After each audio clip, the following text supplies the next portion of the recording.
623 BC, Babylon. Queen Tiamat is giving birth to her seventh child while crying because she knows this baby will also end up on her husband King Marduk's dinner table. The birth pains are unbearable, but the pain in her soul is even greater. Because she carried this baby in her womb for 9 months, loved it, but will lose it the moment it's born. When the palace midwife delivers the baby, King Marduk immediately takes it to the kitchen. The queen screams, "Please, this is your son too!" But Marduk doesn't care. "Fresh meat increases my power," he says coldly. "The gods have commanded it so." 2 hours later, the king is in the dining hall, eating the baby's flesh, calling it the most delicious meal. Because according to him, eating his own children's flesh increases his power and grants immortality. This man has eaten 12 children, and even more horrific, this is just one king's story. As you watch this video, you'll learn the darkest secret of ancient times. Why did kings eat their own children? Where did this tradition come from? And how does modern archaeology confirm these horrific stories? Don't forget to hit that like button and tell us in the comments which country you're watching from. Now, let's go to the beginning of this nightmare that Queen Tiamat lived through. The tradition of child sacrifice dates back to the earliest periods of human history. But eating children is an even rarer and more horrific practice.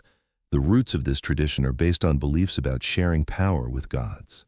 In ancient Mesopotamia, kings saw themselves as representatives of gods. According to them, the way to obtain divine power was to sacrifice the most sacred thing, and the most sacred thing was their own children. This belief system began in the Sumerian civilization in the 3000s BC. The first tablets mentioned kings gaining power by eating divine flesh. What this divine flesh was remained a mystery for a long time. But recent archaeological discoveries have revealed the horrific truth. In the 2500s BC, Akkadian kings developed this tradition further. They not only sacrificed children, but also performed rituals of eating their flesh. This ritual was considered necessary for the king to increase his divine powers. The oldest documented case belongs to the period of King Sargon. Sargon sacrificed his own son Ramush to the gods and then ate his flesh. This event is recorded in royal tablets as the Great Power Ceremony. The psychological basis of this tradition was based on the principle of sacrificing the most valuable thing. According to kings, there was nothing more valuable than their own children. Therefore, this sacrifice deserved the greatest respect in the eyes of the gods. When King Marduk ascended to the Babylonian throne in 625 BC, the empire was going through great crises. Assyrians were attacking, the people were rebelling, the economy was collapsing. Marduk believed he needed divine help to overcome these crises. Palace priests told Marduk how ancient kings had gained their power. He needed to perform the divine flesh-eating ceremony. Initially, Marduk rejected this idea because he already had 3 children at that time and loved them very much. But as conditions worsened, Marduk's mind changed. In 624 BC, he decided to sacrifice his first son, 5-year-old Nabu. The ritual took place in the most secret part of the palace. Only Marduk, High Priest Ea, and select priests participated. Nabu didn't know his father was going to kill him. He was told he would meet with the gods. The ritual details were horrific. Nabu was first knocked unconscious, then sacrificed with a ritual knife. His blood was collected in special vessels, his flesh divided into specific parts. Marduk ate his son's heart and liver raw. After the ritual, Marduk felt he had truly become stronger. Perhaps it was psychological effect, perhaps placebo, but at that moment he felt immortal. And this feeling drove him to make more sacrifices. After the first success, Marduk's military victory reinforced the belief that this ritual worked. Now he was determined to continue this horrific tradition. When Queen Tiamat lost her first child, she fell into deep depression. But Marduk told her it was a divine duty, that this sacrifice was necessary for the empire. Tiamat was forced to accept this situation. Because in that period, women had no legal power. Even the queen couldn't oppose her husband. When the second child was born, Tiamat tried to hide the baby.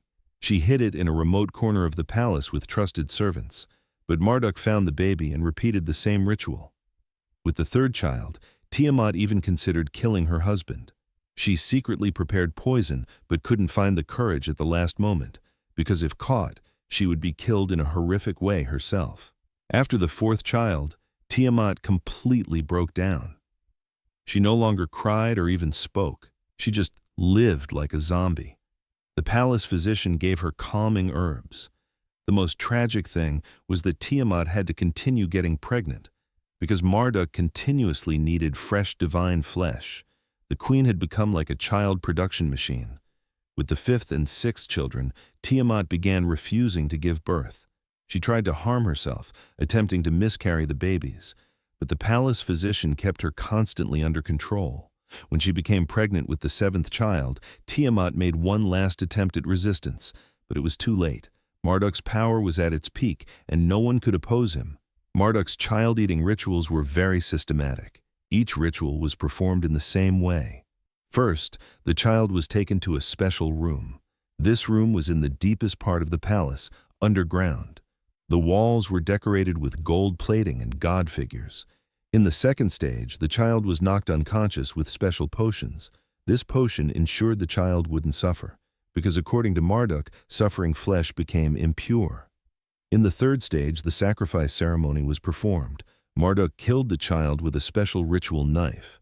This knife was made of gold, decorated with god symbols. In the fourth stage, blood collection was performed. The child's blood was separated into different vessels dedicated to different gods. These bloods were later drunk in rituals.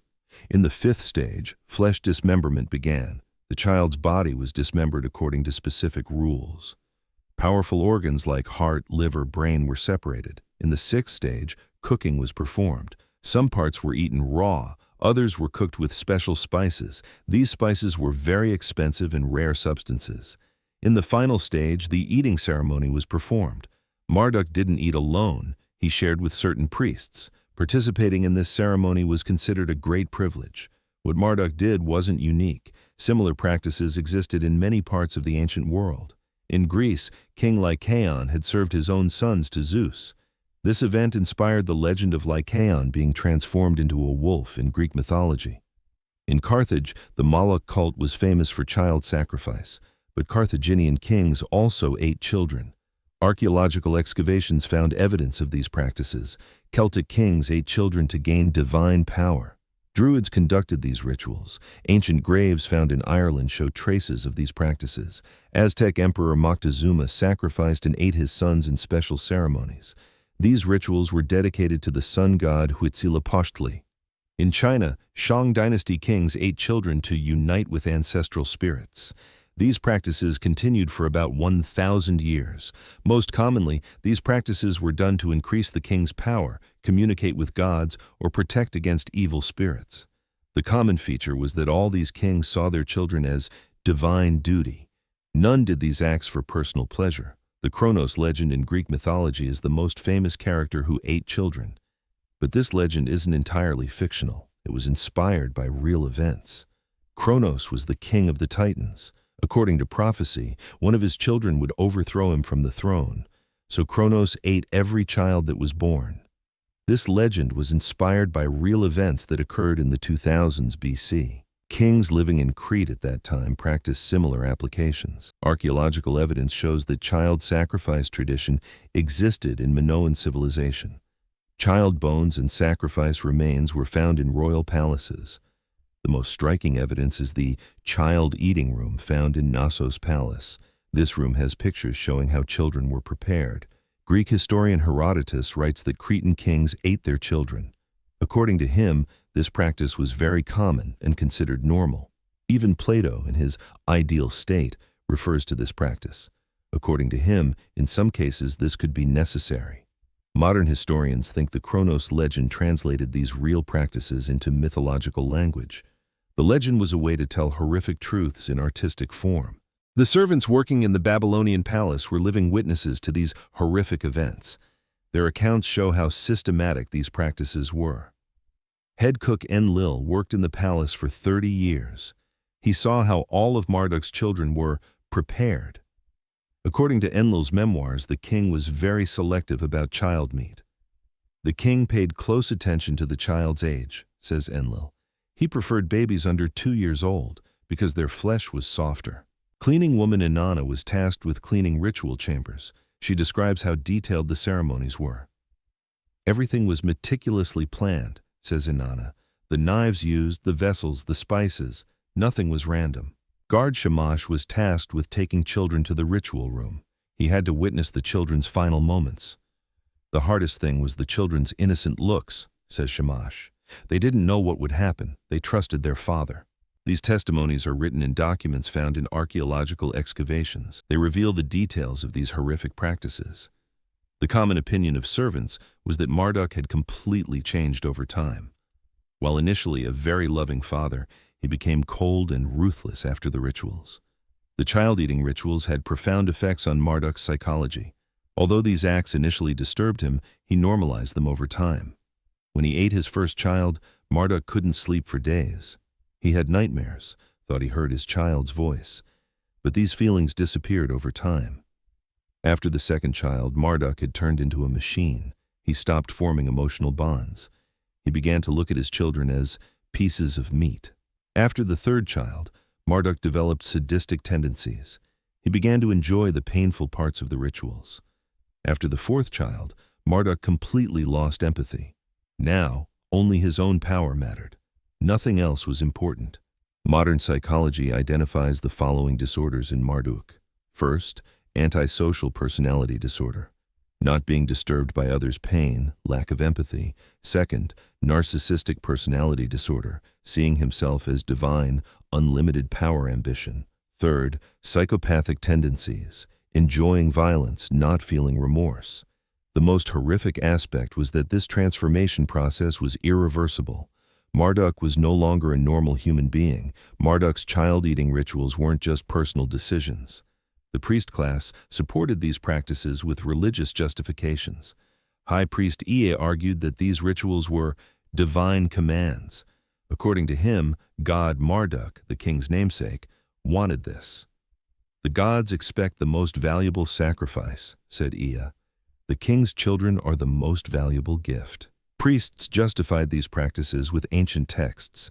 Indeed, there were references to similar practices in old Sumerian tablets. But the real motivation was different.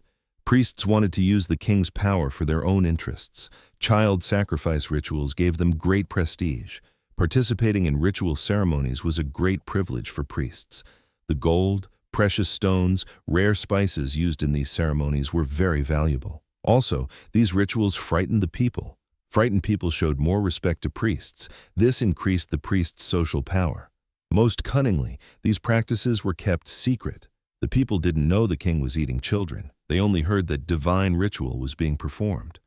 This secrecy strengthened the priest's hand.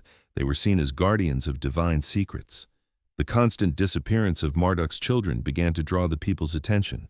Initially, no one questioned this situation, but whispers began over time. In markets, in coffee houses, people began to talk. Why do the king's children always die? Is so much infant death normal? The first suspicions began with information leaked from palace servants. Some servants shared what they saw with their families. This information slowly spread. The boldest question came from the elderly wise woman Ninlil. She directly asked the king, "What's happening to your children?" Marduk immediately had Ninlil arrested and killed. But this event increased the people's suspicions even more. Some brave villagers began secretly observing the palace. They claimed to see strange sounds, smells, and smoke.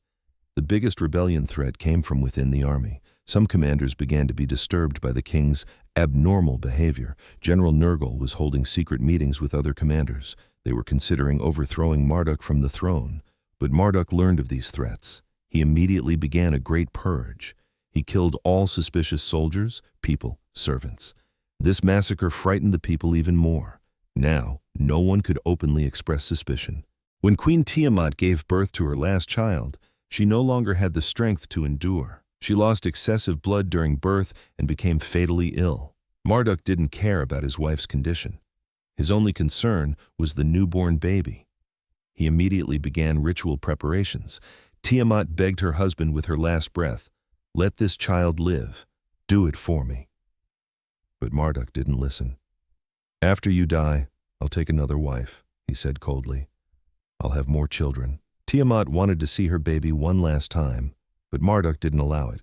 "Divine flesh must not be contaminated," he said. The queen died in desperation. Her last words were sorrow for the baby. Marduk didn't even hold a funeral ceremony for his wife. He immediately proceeded to the ritual ceremony for his 13th child.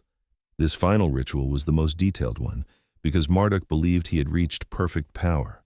The ritual lasted 3 days. Different organs were eaten each day. Marduk was in complete ecstasy during this process. But after this final ritual, unexpected things began to happen.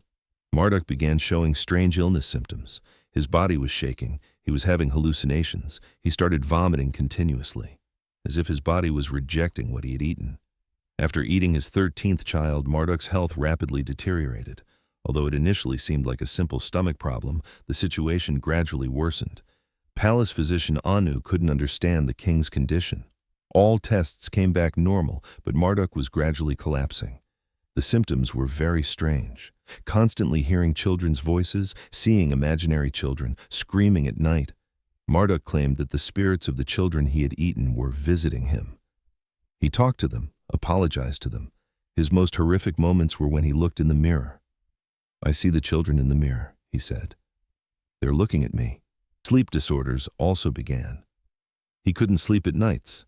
Exhausted during the day from fatigue. Loss of appetite appeared. Ironically, he refused to eat any meat. He only drank water and fruit juice. The strangest symptom was his imitation of children's voices. Marduk sometimes cried like a baby, spoke like a child.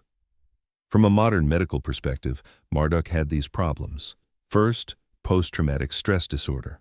The horrific acts he had done had damaged his mind.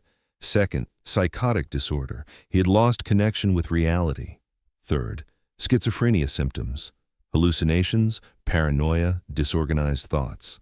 This condition is generally known as cannibal psychosis, a special disorder seen in people who practice cannibalism. Marduk's madness episodes created great fear in the palace. Servants, nobles, even priests began to worry.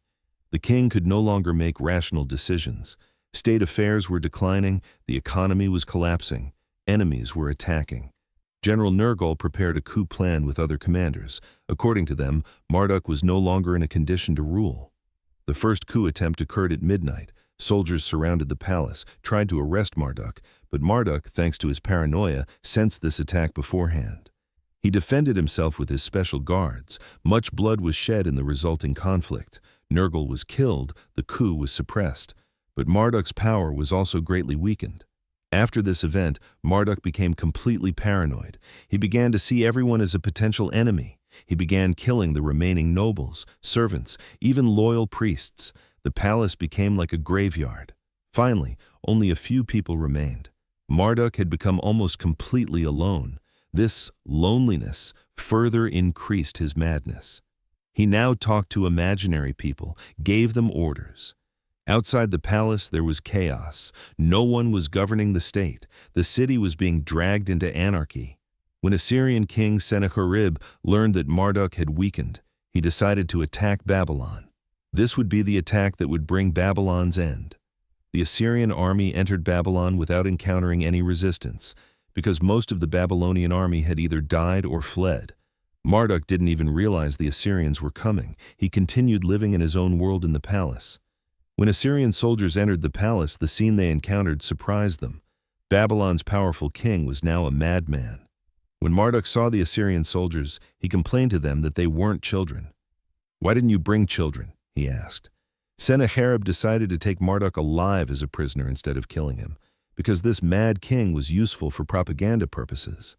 While being taken to Assyria, Marduk claimed to hear children's voices throughout the journey. "They're following me," he said. In Assyria, Marduk was put in a cage and displayed to the public. People came to see what the former Babylonian king had become. This display lasted for a year. Marduk talked to himself in his cage, played with imaginary children. Finally, in 622 BC, Marduk died. The cause of death was officially announced as natural causes, but the real cause was most likely suicide or heart attack due to excessive stress. Archaeological excavations conducted in the 20th century proved that Marduk's story was real. In the 1920s, German archaeologist Robert Koldewey found horrific evidence while excavating the Babylonian palace. A special room was discovered underground in the palace. This room had clearly been used for ritual purposes. What was found in the room was shocking. Children's bones, ritual knives, blood traces. The most horrific evidence was the inscriptions found on the walls. These inscriptions detailed divine flesh-eating ceremonies. The inscriptions contained dates and details of 13 different rituals. Each ritual corresponded to one child. Bone analyses revealed the children's ages, ranging from 6 months to 3 years old. The most surprising finding was the presence of cooking marks on the bones. This showed that the bones were cooked, not burned. DNA tests conducted in the 1950s proved that the bones came from the same family. This was definitive proof that they were Marduk's own children. Modern archaeologists describe this discovery as the most shocking archaeological find of the 20th century. Marduk's story wasn't unique. Similar practices were seen in many parts of the world. In northern Europe, Viking kings sometimes sacrificed and ate their children to Odin. These practices were to gain berserker power. In Africa, some tribal leaders ate their children to gain power. This tradition continued until the 20th century. In South America, Inca Emperor Huayna Capac's child-eating was documented. This was a ritual to unite with the sun god. In Asia, some kings in China's Warring States period ate children. This was done to gain dragon power. In Oceania, kings living in Fiji Islands also practiced similar applications. This was to communicate with ancestral spirits. The common feature was that all these practices were done to gain power. None were for pleasure. Modern anthropology classifies these practices as ritual cannibalism. This is different from survival cannibalism. The most common motivations: obtaining divine power, protection against enemies, pursuit of immortality. Modern science analyzes child-eating kings from multiple perspectives. Psychologically, this behavior is the result of extreme power obsession. Kings become able to do anything for absolute power. Anthropologically, these practices are explained by taboo violation theory. Those who violate the greatest taboo gain the greatest power. Sociologically, these behaviors are the result of social isolation. Kings with absolute power become disconnected from normal human values.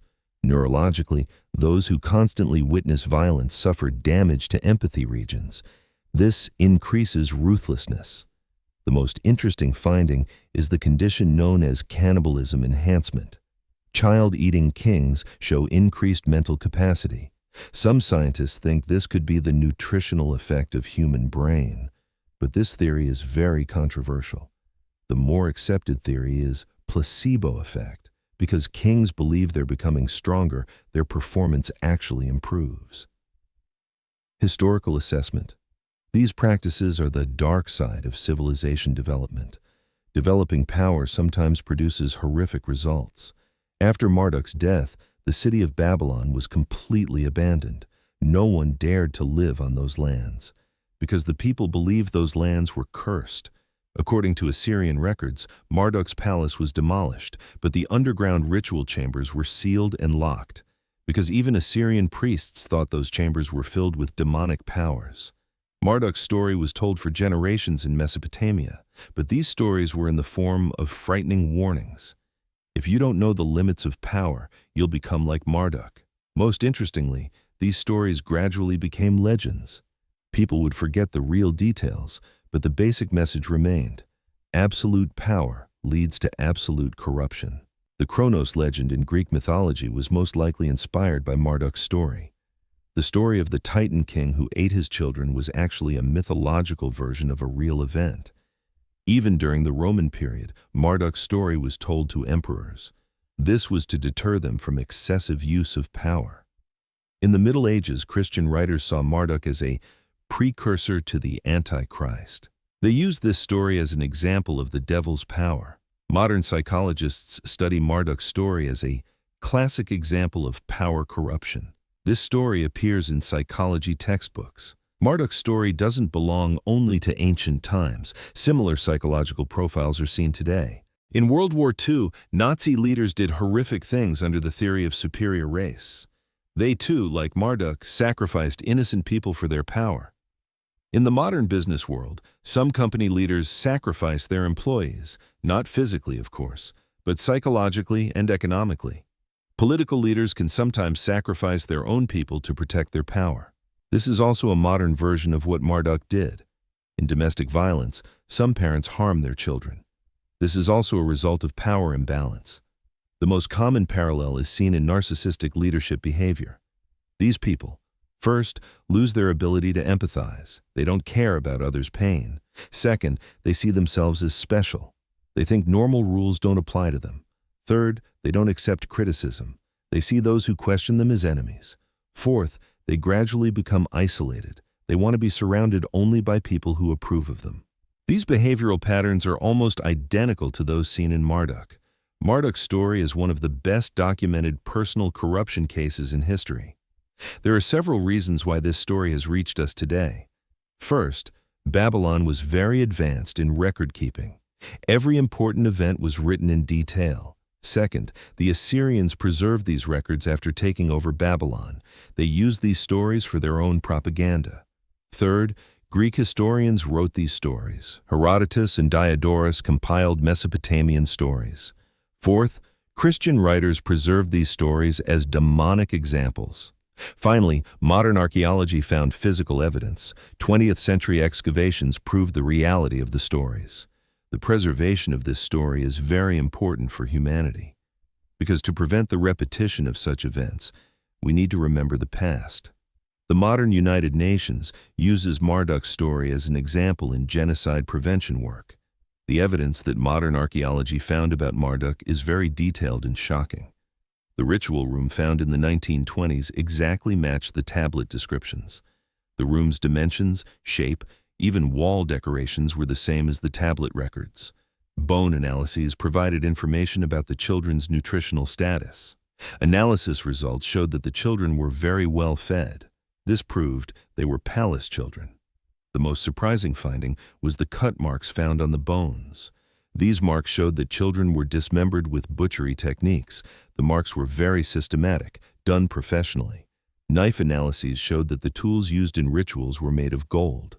These knives were designed not for ordinary butchery but for ceremonial purposes. Blood analyses found human blood traces on walls and floors.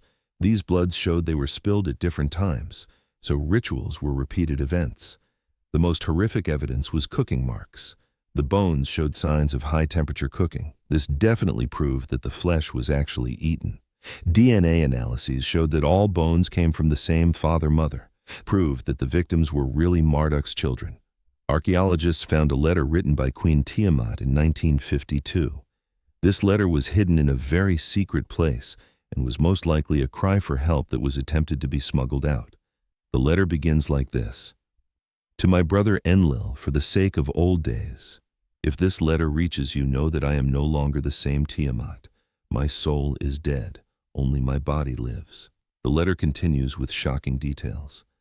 "I have lost 6 children before my eyes. I die with each birth. I am born with each death. This cycle will only end with death." The most pitiful part is this sentence: "I feel the last baby in my womb. What name should I give it? Because I know its name will be written on a tombstone." This letter very clearly shows Queen Tiamat's psychological state. She was experiencing not only physical pain, but spiritual torture. At the end of the letter, there's a warning to future generations. Whoever reads these lines, know that power can kill love. A father can become a monster to his own child. This letter reveals the most human dimension of Marduk's story. Not only children, but also the mother was a victim of the tragedy. And so, that horrific night when Queen Tiamat gave birth to her last child wasn't just one family's tragedy. It was the darkest lesson that all humanity needed to learn. King Marduk ate 13 children for the sake of power. But what was truly horrific in this story was that this was considered normal, because in that period, power justified everything. This story shows us that no matter how much civilization advances, human nature still carries the same dangers.